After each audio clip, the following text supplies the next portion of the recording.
He's a good boss. I work in the contention with him. He knows there's no gold in there. Yeah. No, I work in there with him too. In fact, that's my favorite thing about this mine. The fact that Charlie is in the mine with me. I've been to much bigger mines where the boss is not in the mine with me. And the fact that Charlie is in the mine with me means that my safety is directly connected to Charlie's safety. And I'm really glad when the boss needs to be safe in the same place where I need to be safe. Because I worked in much bigger mines, but that wasn't true. And it was a lot worse. It was a lot harder. There's a reason that I came to a mine this small where I know the boss myself and where the boss is inside the mine with me. Because I used to work somewhere else. I used to work up in Ludlow, Colorado. And up in Ludlow, I wasn't a gold miner, I was a coal miner. And I worked in a big mine run by a big company. The company was the Colorado Fuel and Iron Company. And the Colorado Fuel and Iron Company is run by a man named John D. Rockefeller Jr. And John D. Rockefeller Jr. is one of the richest men that ever walked the face of this earth. And I'll tell you what, I never saw him inside that mine. Of all the mines he owns, I don't think he's ever been inside any of them. In fact, I'm reasonably sure that John D. Rockefeller Jr. only cares if dollars come out of the mine, not if the miners come out of the mine. Because things were really hard in Ludlow, and for all the reasons that you would expect. The hours were long, the mine was dark, the mine was dangerous. We didn't see our families a lot, and that job, it really took everything out of us. But it was even worse than you might think, because companies like the Colorado Fuel and Iron know that out west, there's only so many mines. There's only so many big companies buying up all these successful mines out here. So there's only so many places you can work. So you don't have that many options, which means your choices are sign the contract or starve. And they know it. And so that contract up there at the Colorado Fuel and Iron, it had a few provisions. It said things like, if you get sick, you have to go to the company doctor. You cannot go to a different doctor. You go to a different doctor, you're fired. You better believe the company doctor is going to find that you're not that sick and you need to get back inside the mine and keep working. That contract said you will shop in the company store. You shop in a different store, you're fired. And that contract said you will live in company housing. Even if you have another place to live, you live somewhere else, you're fired. And by the way, you lose your job, you're homeless. We knew we were being mistreated. Now, not every miner is highly educated, but there's a big difference between uneducated and stupid. And we miners up at Ludlow were not stupid. We knew we were being taken advantage of. And so, we got together and we formed a union. We elected ourselves a leader, a decent man named Louis Tikas. And under Louis Tikas, we came up with 7 demands, 7 simple things to make our lives better, make ourselves a little safer. Louis took that list of 7 things to the bosses. He showed it to them. They took one look. They said, absolutely not, get back in the mine. So we went on strike. And the moment we went on strike, every single one of us became homeless. It's in the contract. No work, no company house. And so we left the company town, went down the road a few miles, and we set up a tent colony, the Ludlow Tent Colony. 1,200 of us, and not miners alone, but miners and miners' wives and miners' children. Now the boss is mad when the mine stops running, because now there's no dollars coming out of the mine. The boss wants that mine running right away. And so right here in the United States of America, in 1908, how does the boss get you back in the mine when you're refusing to go? The boss hires strikebreakers. And old John D. Rockefeller Jr., he had a lot of money.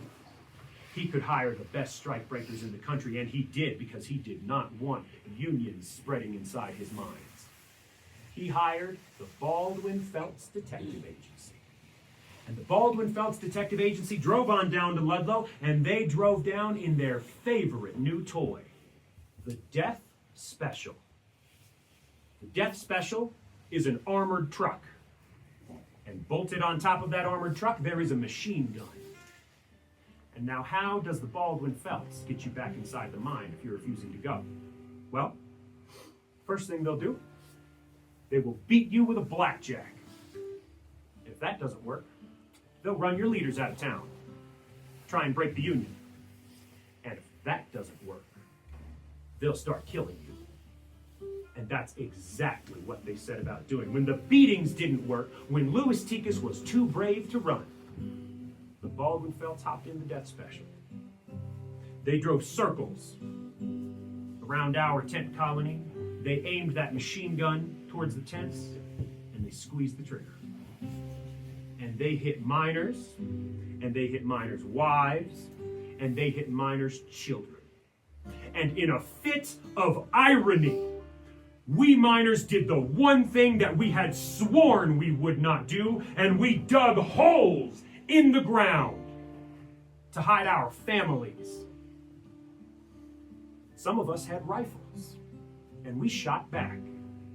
And now we had ourselves the Colorado Coal Field War. Thousands of us, miners versus strikebreakers. A real shooting war right there in Colorado. And the governor did not need that. He didn't like it one bit. So the governor activated the Colorado National Guard, sent them down to Ludlow to keep the peace. And now in the United States of America in 1908, how did the Colorado Guard choose to keep the peace? They joined the Baldwin Felts, and they assaulted the tent colony. And when they couldn't get us out of there, when we were too dug in to be kicked out, they knew they had a problem. Because the Colorado Guard knew that they were under orders to end this fast. So one night, they snuck into the tent colony, they poured kerosene on the tents, and they burned it to the ground. And after that, underneath one of those tents, in a pit dug to protect a family, they found 4 women and 11 children burned to death. Now, what had we asked for? What was it that we had demanded that was so awful that the bosses started killing us? 7 simple things. I keep a list right here in my pocket every day so I will not forget.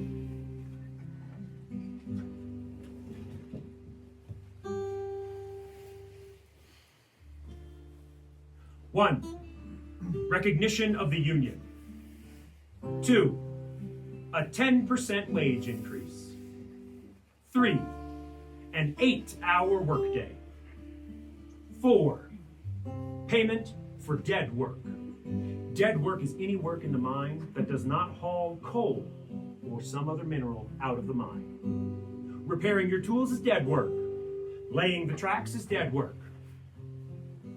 Putting up the timbers that hold up the ceiling is dead work. You don't get paid to do it, so it doesn't get done. The right to elect our own check weighman, number 5. The check weighman is the person outside the mine who weighs how much you have hauled out of the mine. And when the check weighman is hired directly by the boss, the check weighman shaves a little weight off the top, puts $1 in their pocket, puts $1 in the boss's pocket, and those dollars came out of your pocket. 6, the right to visit our own doctor, shop in any store, and live in any home. And finally, number 7, we asked for the enforcement of existing Colorado mine safety law. We did not even ask for new laws, and it was too much for the bosses. Now, after the fire, those of us who survived ran. I did. So did Louis Tikas. But the Colorado Guard was under orders to end this. And they knew that if the Union leader survives, he can reconstitute the Union. So they hunted down Louis Tikas. They found him. 2 guardsmen dragged Louis Tikas in front of the leader of the Colorado Guard. They held him up. They stretched his arms out like Christ upon the cross. And the leader of the Colorado Guard smashed his head in with the butt of his rifle. And to make sure it was done right, they rolled him over on the ground and they shot him in the back. That's murder. And the court-martial agreed. The leader of the guard was found guilty of murder, and his punishment was nothing, because it was found that he had destroyed nothing of value. One miner all alone, worthless. But there is always hope for us. There is always hope for us when we stand together with everybody. Everybody in the mine, everybody in the mill, everybody in the shop, wherever they came from, whatever they look like, whatever their background is, when we stand together in solidarity with each other, there is always hope for us. Because out in Washington, they heard about the Ludlow Massacre, and the Senate demanded an investigation. And after the investigation, they passed new laws. They passed a law mandating an 8-hour workday in the mines, and they enforced it.